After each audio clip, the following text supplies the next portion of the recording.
Give the presentation, strategy and leadership fundamentals. Greg is originally from New York, but has been living in Los Angeles with his wife for a goodly amount of time now.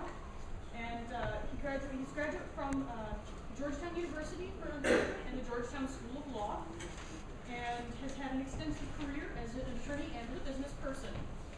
He's been working as an affordable housing attorney and developer, where a lot of his clients have been church-based. So he has a lot of experience in cooperation, working with people with differences in his area. Last year he curtailed his practice so that he could spend more time working with the non-theist movement, promoting secularism, and we're happy to have him joining us. He's also the founding chair of Chrysalis, which is a nonprofit organization in Los Angeles which helps provide services to the homeless people. So in addition to having experience with working with people with different worldviews and promoting secularism, he also has quite a bit of experience in the nonprofit sector as well. So please welcome Greg Langer.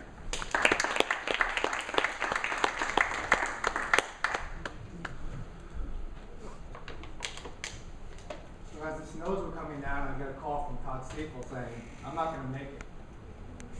Here's my presentation. So I will do the best that I can with Todd's presentation. We have talked about it. And I think you're going to find all of these concepts familiar. As familiar as they are, and as obvious as they are,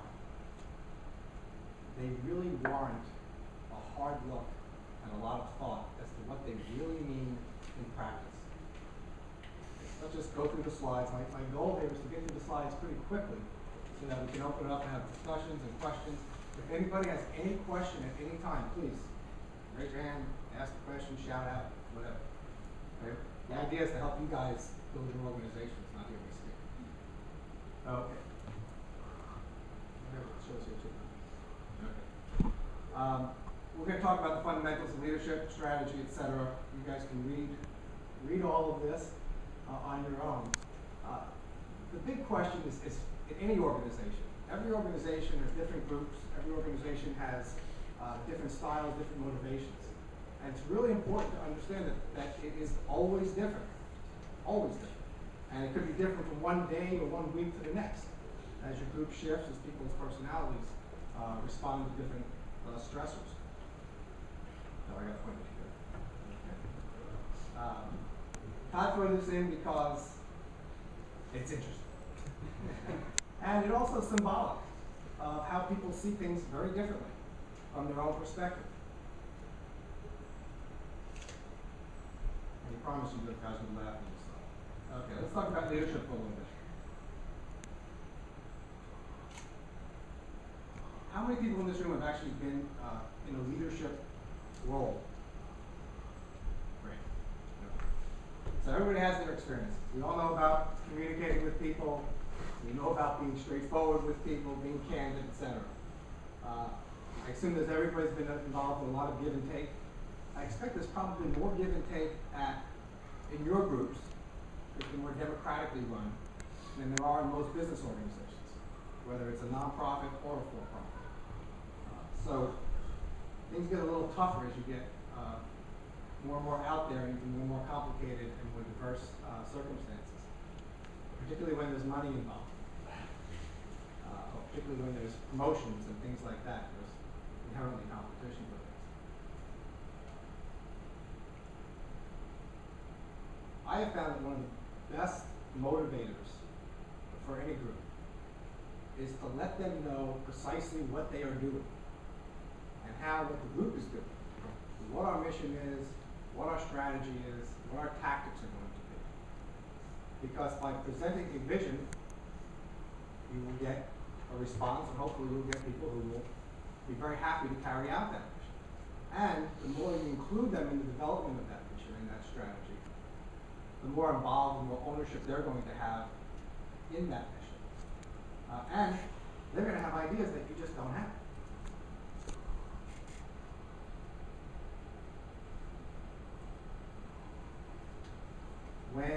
When I started Chrysalis, I was 28 years old. I was the founding chair. The executive director was 22 years old. He had been out of Indiana University for, I believe, 6 months. He and I both were seeing what was going on in Skid Row in LA, and we were both appalled, and we both decided we were going to do something about it.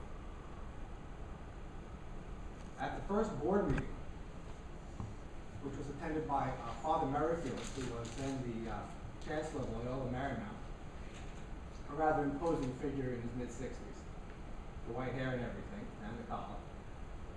And I think that the next oldest person to me was somebody in their mid to late 30s. So we were an odd couple, the 22-year-old and the 28-year-old. The first thing I said to everybody at our initial board meeting was everybody has to leave their ego at the door. And that resonated with people.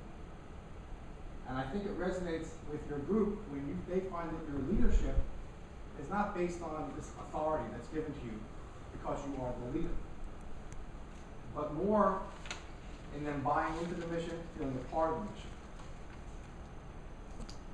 And people always need to see that you are moving forward. You know, people talk about these plans, you do mission statements, you do all that stuff, and some people think, why am I doing that?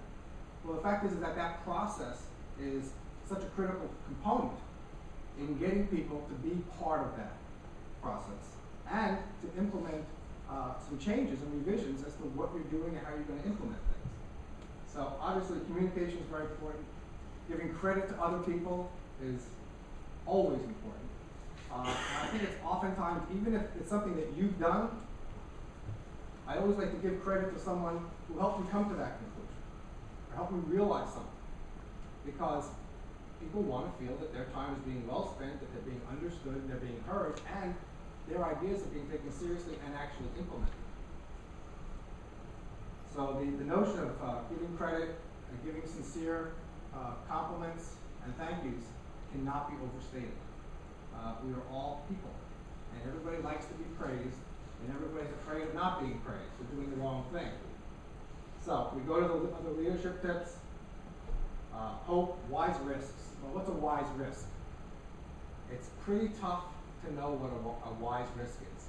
I'll tell you one brief story. When Chrysalis was about 2 years old, we had virtually no money. We were just getting by.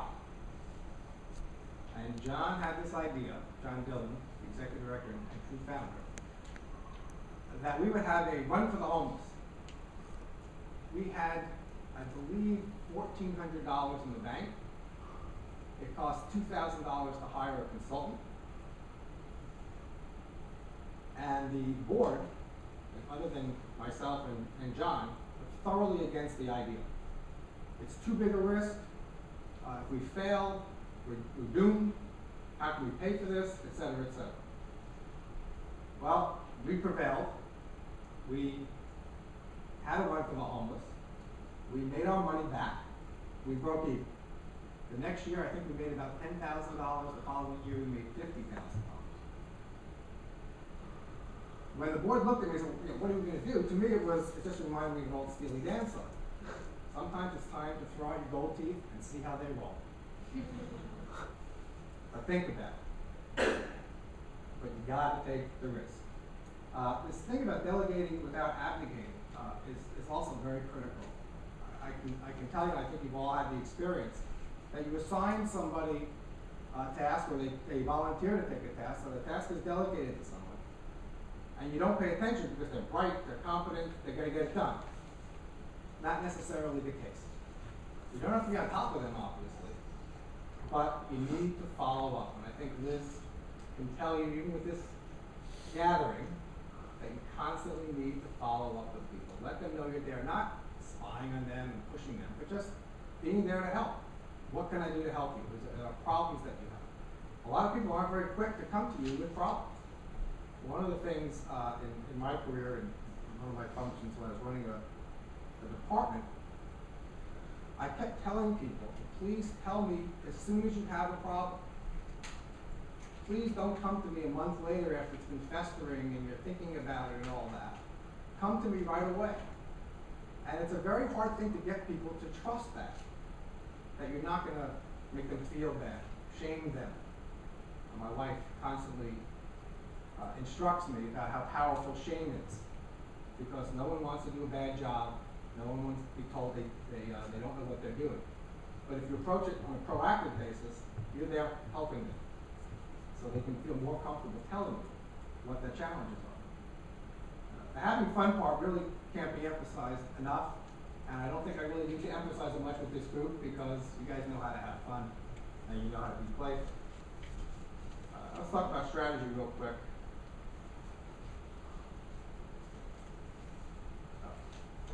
These are pretty basic, fundamental concepts.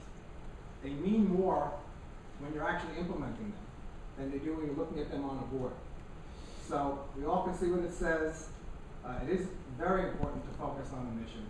And I think the process of coming up with a mission statement, for example, is very important because you get a lot of feedback, a lot of input based on, as I said earlier. But you have to, as the leader, lay out a vision, specifically where you want to go. Sean was talking yesterday about the SCA and a 10-year plan that they came out with. There's a vision there. It follows out their, it carries out their mission. It's in accordance with their values. And there's a strategy to it. It's not in Sean's head. It's on paper. People can read it. People can critique it. People can see where they fit in that process. What's the best place for them?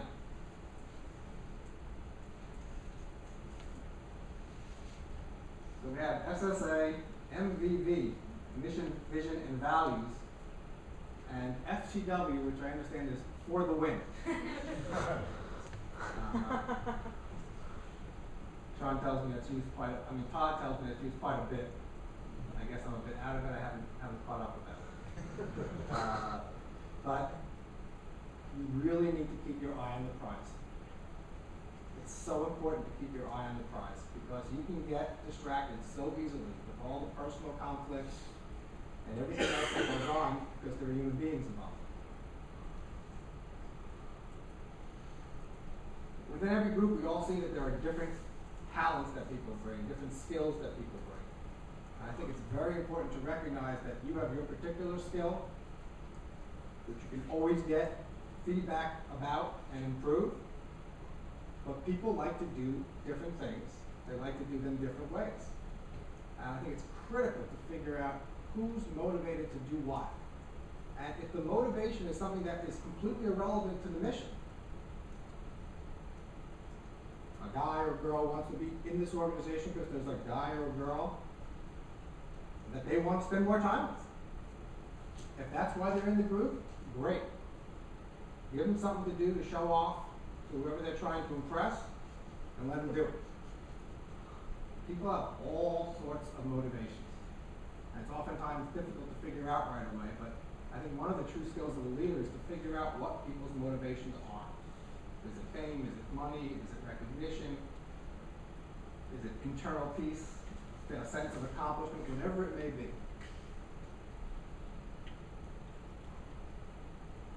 In any situation where you have any organization, it's critical that you know who else is out there.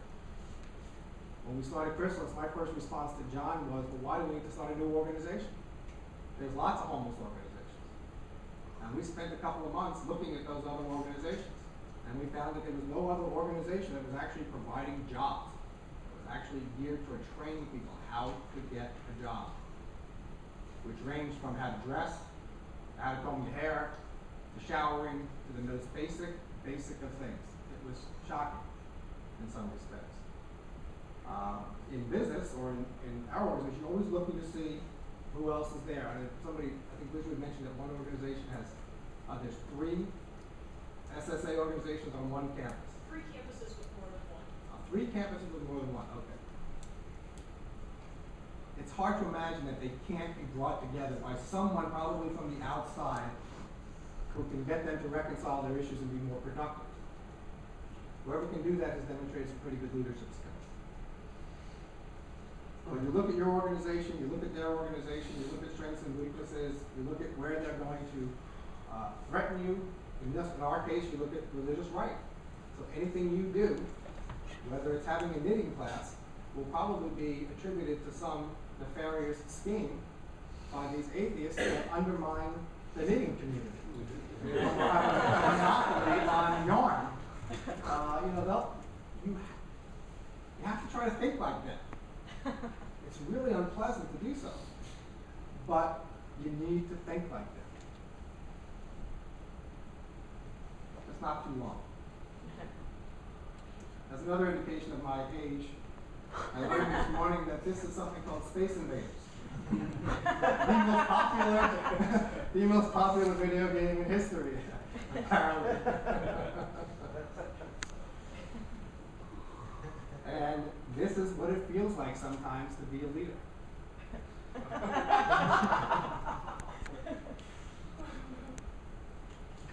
Sorry. And no matter what your organization is doing, it's really important to come up with solid strategies. How are you going to implement your mission? What's your strategy for implementing your mission? And the note that Todd has here about consciously decide what not to do, I think that is probably more critical than determining what to do. You all know what you want to do. And there are so many different ways of getting there. You start going off in all sorts of different directions. Everything is dissipated. People become unhappy because you cannot pursue all of those strategies at one time. We all have limited resources, funding, people, whatever it may be. And you lose the confidence of the people that you're trying to lead because they see you not really focused. And they need to see that you are focused. You know, read what he said about objectives. I think the most important part here is that the objectives are specific, that they are measurable, that you have metrics to determine how you have you in fact succeeded. The amorphous, we got more people off of Skid Row last week. Well, nobody wants to hear that you got more people. They don't know what that means. How many? How many people have jobs? What can you point to so that when you ask people for money, you can say, if you give us $5,000, we expect, as we've seen in our history, that we can get 10 people off of Skid Row.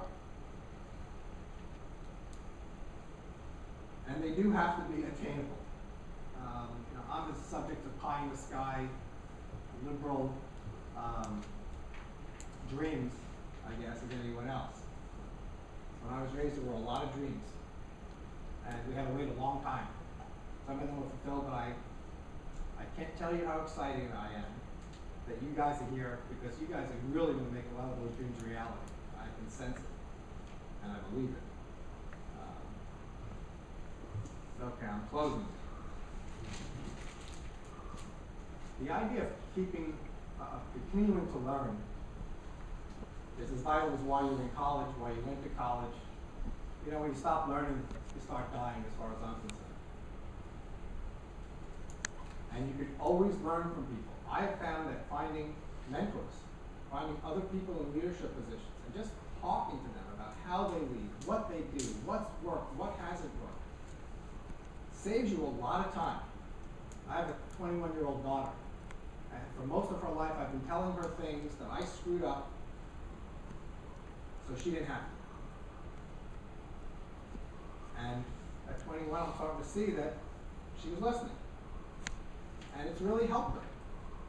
And I think if you can get people to talk with you who have had success in leadership, and even equally important, have had failures in leadership, you're going to learn a great deal. I'll tell you just one brief thing, and maybe this will help you in the interviewing process. Whenever I interview someone for a job, one of the questions I always ask is, tell me about your biggest failure. Tell me when you failed at something. And over the course of time, most people have said to me, I have not failed. And my response is, I do not wish to hire you. Because if you have not failed, if you have not gotten, and I have this vision of Muhammad Ali getting absolutely clocked in England. I believe it was Henry Cooper. He was hit so hard that his eyes went to the back of his head, and he fell down like a tree.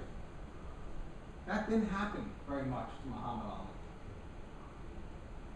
Before his butt hit the canvas, he was coming up. You could see his abdominal muscles. He was out cold, it seemed. But he was coming up. And that, to me, is the mark of a leader. The determination, the grit, it's so internal to you. Your mission is so important to you that you don't care when they knock you down. No matter how befuddled you may be, how hurt, how enraged, you got to be coming right back up. And I can tell you, when Ali got up, he had no idea where he was. Danced around for a few minutes and killed the guy. So, having that mission, talking about those values, showing the strategies that are going to get you there, and showing the tactics that are going to get you there. You have to implement, you want to go to a mission, you have a strategy to get to that mission. Okay, what are the tactics? We're going to start a knitting class.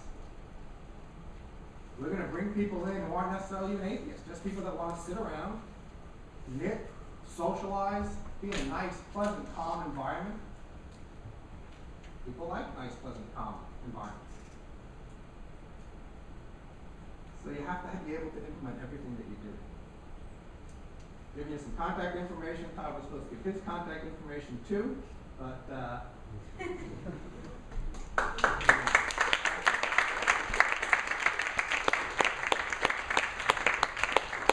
what I'd like to do is hear from you. Share some of your thoughts, share some of your challenges, and share some of your mistakes. Anybody have any questions, anything they want to share with the group?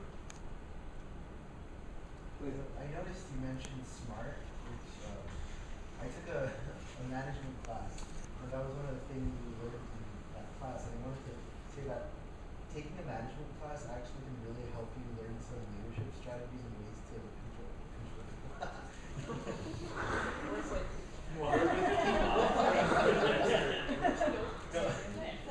And if you take a really quick online class like an open community policy, I'm the type of person who likes to learn from books more than experience. Well, learn from books and then translate that into experience. So taking a management class could help you. It does help. There's some great books on leadership, management. Stephen Covey is very well known. I think it was The 7 Habits of Highly Successful People, which is a book that he wrote a long time ago. The one I think that first made him a well-known name. These are valuable books. And they're the kind of books, even like this slideshow, that you need to go back to. Because you think, oh yeah, I know all that stuff. But you have to sit down and go back. And have people challenge you. Any organization that I've been involved in, or any group of people that I've ever been responsible for, I always encourage them to tell me things. Talk to me. Give me the feedback. I don't know everything. I'm not even close to knowing everything. I have my experience. My New York, LA, DC experience. That's it.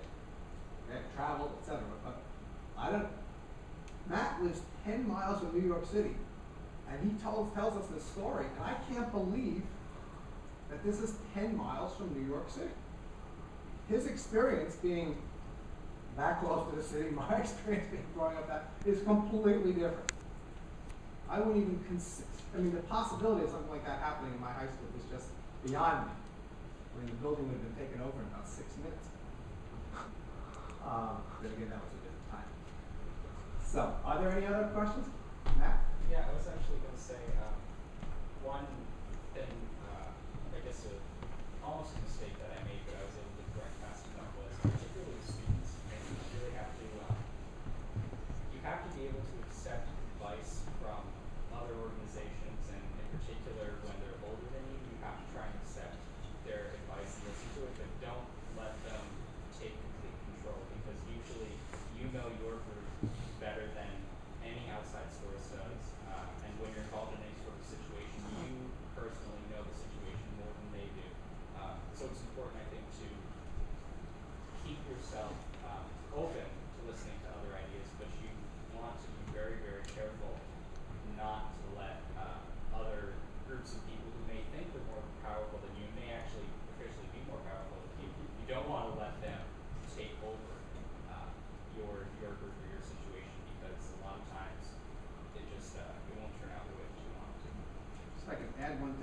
interview college students who are applying for Georgetown Law School, the law center.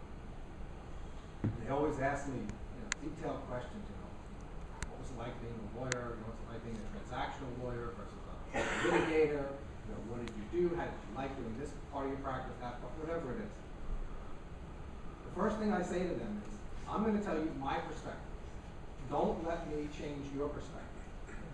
Take anything that I say, and anything anybody says, take what you find to be good and works for you and fits within your group, your personality, how you like to behave and conduct yourself. Because things are different. I do not know how the younger group functions versus how the groups I'm familiar with functions. Every day I talk to my daughter, I learn something new. Yes? This is something I'd love feedback on from anyone, even after this presentation, because it's definitely a really big issue right now with me.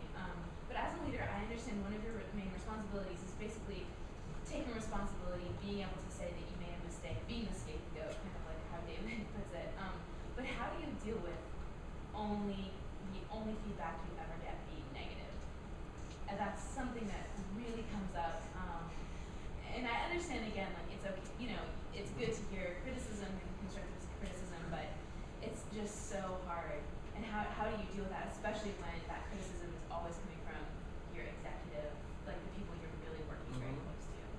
Well, the first thing I'd say to them is, okay, you don't like the way I'm doing this, what's the better way to do it? Exactly. And then, if there's a particular project that they think you're mishandling, let them run it. Yeah. Anybody who wants to criticize something, I have a friend of mine who, in the, I guess it was the 80s, ran a nonprofit that did affordable housing. And Mayor Bradley was the mayor at the time. And Gary, who was my partner in affordable housing development, Gary was very vocal in his criticism of Mayor Bradley. Very vocal. It was in the newspapers constantly. He was battling with Bradley, making, issuing press releases, making speeches, etc. And Bradley called his bluff. Called him into his office and said, okay, you want to fix it? Go ahead. Go run the housing department.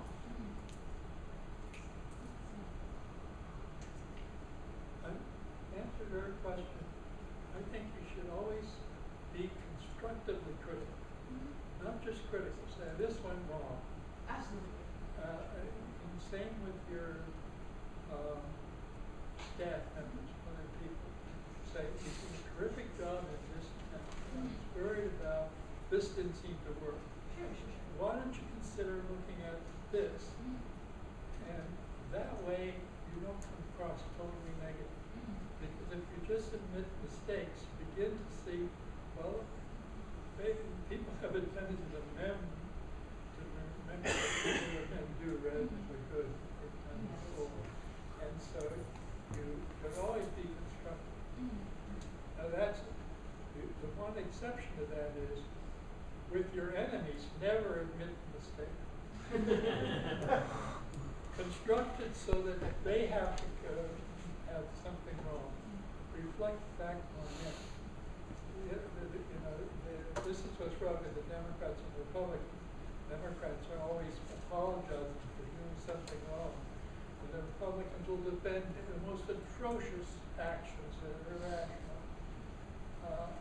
You don't want to do that, but you don't want to go around mea culpa all the time where you begin to look like you're weak. Lucy, one thing I'd add, is that when you're facing criticism from people tend to give you the criticism, well, tell me, are people tending to give you this criticism when you're in a group or when you're alone? Definitely in a group. People, yeah. So that's something I wanted to mention. The idea of discussions within a group. You don't have to always discuss things in a group. Yeah, and that's why. If someone has a criticism, take them outside. Say, come on, I hear what you're saying. This isn't the appropriate forum to do it. Take them outside. Take them outside, have a cup of coffee, buy them a beer, whatever. Literally won't talk to you privately. They say, oh, we have to talk about it in a group, and that's. Say, sorry. Yeah, exactly. It doesn't work that way. You need, because if you, and you can also say, I'm a human being too. Yeah. No one likes to be criticized constantly. Yeah. And only hear negatives. Yeah. Is there anything positive that I've done? Yeah. can you just pause for a second and recognize that I'm not also taking a psychological thing. You have to realize that sometimes people are saying things. It's not you. Yeah. It's somebody else that did something to them somewhere back and it's reflecting on you. We need to call time because Okay. we do need to move forward. We're already running behind time. So this is a conversation that has begun and needs to be continued.